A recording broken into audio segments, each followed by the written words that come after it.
अगर आपने इस वीडियो पर क्लिक किया है तो इस वीडियो को पूरा जरूर देखना, क्योंकि इस कहानी को सुनने के बाद आप हार मानने के बारे में बिल्कुल भी नहीं सोचोगे।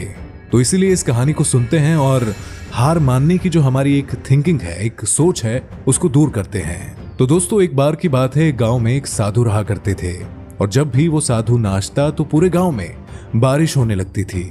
इसीलिए उस साधु का पूरे गांव में काफी नाम था और जब भी गांव के लोगों को बारिश की जरूरत पड़ती तो वो गांव वाले उस साधु के पास जाते और उस साधु से गुजारिश करते नाचने के लिए कि जिसकी वजह से बारिश हो जाए। फिर कुछ दिनों के बाद 4 लड़के जो कि शहर से उस गांव में घूमने के लिए आए और जब उन 4 लड़कों को ये बात पता चली कि उस गांव में एक ऐसा साधु रहता है कि जिसके नाचने पर बारिश होती है, अब उन लड़कों को इस बात पर बिल्कुल विश्वास नहीं था। वो चारों लड़के काफी घमंडी थे और बड़े शहर में रहने की वजह से उनके अंदर काफी घमंड कूट कूट कर भरा हुआ था। तभी उन 4 दोस्तों ने गांव वालों को चुनौती दे दी और बोला कि अगर हम भी नाचेंगे तो बारिश जरूर होगी और अगर हमारे नाचने से बारिश नहीं हुई तो साधु के नाचने से भी बारिश नहीं होगी। फिर गांव वालों ने उन लड़कों को साधु के पास चलने को बोला और सारे लोग साधु की झोपड़ी के बाहर आकर खड़े हो गए। गांव वालों ने उस साधु को सब कुछ बता दिया। फिर साधु ने गांव वालों की बात सुनकर उन 4 लड़कों से शर्त लगा ली और उसके बाद फिर उन लड़कों ने नाचना शुरू कर दिया। पहले लड़के ने जब नाचना शुरू किया तो बस आधे घंटे नाचने के बाद वो थक हार कर वहीं पर बैठ गया, लेकिन उसके बावजूद भी बारिश नहीं हुई। फिर कुछ देर बाद दूसरे लड़के ने नाचना शुरू किया और 1 घंटे नाचने के बाद वो भी वहीं पर थक हार कर वहीं पर बैठ गया। फिर अगले 2 लड़के भी खूब नाचे, लेकिन उन गांव वालों और उस साधु के सामने वो भी हार मानकर वहीं पर बैठ गए। लेकिन इसके बावजूद भी 1 बूंद बारिश नहीं हुई। अब जैसे कि साधु की बारी आई तो साधु ने भी नाचना शुरू किया। 1 घंटे तक वो साधु नाचता रहा, लेकिन उसके बावजूद भी बारिश नहीं हुई।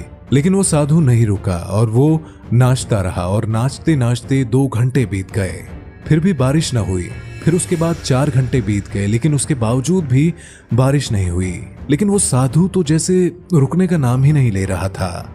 अब साधु को नाचते नाचते शाम हो गई, लेकिन तब भी वो साधु पूरे जोश से नाचे जा रहा था। अब थोड़ी देर के बाद अचानक से बादल के गरजने की आवाज आने लगी और कुछ समय बाद जोरों जोरों से बारिश होने लगी।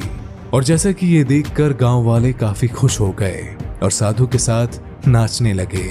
पर वो 4 दोस्त इस बात से हैरान थे कि आखिर ऐसा कैसे हो सकता है। ये चमत्कार देखकर 4 लड़के साधु के पास गए और उनसे माफी मांगी और उन 4 लड़कों ने साधु से पूछा, बाबा ऐसा कैसे हो गया कि हमारे नाचने से बारिश नहीं हुई पर आपके नाचने से बारिश होने लगी। और तभी साधु ने कहा, देखो बेटा, मैं जब भी नाचता हूं तो बस 2 बातों को हमेशा याद रखता हूं। पहला ये कि मैं अगर नाचूंगा तो बारिश किसी भी हाल में होकर ही रहेगी, और दूसरी बात ये कि मैं तब तक नाचूंगा कि जब तक बारिश ना हो जाए, क्योंकि सफलता उन्हीं को मिलती है जो कभी भी हार नहीं मानते हैं, और चाहे इसके लिए परिस्थिति जैसी भी हो।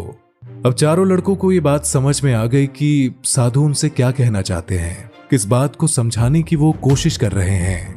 तो दोस्तों, इसीलिए मैं इस कहानी से आपको यही बताना चाहता हूं कि सफलता पाने के लिए हमें भी ये 2 चीजें हमेशा याद रखनी चाहिए। पहला ये कि खुद पर भरोसा रखिए कि जो भी चीज मैं पाना चाहता हूं उसे पाकर रहूंगा, और दूसरी ये कि मैं तब तक कोशिश करता रहूंगा कि जब तक मेरी मंजिल मुझे मिल नहीं जाती। और आखिर में बस इतना ही कहना चाहूंगा कि जीत की खातिर अपने दिल में जुनून चाहिए और जिसमें उबाल हो ऐसा खून चाहिए। या आसमान भी आएगा जमीन पर, बस इरादों में दम चाहिए।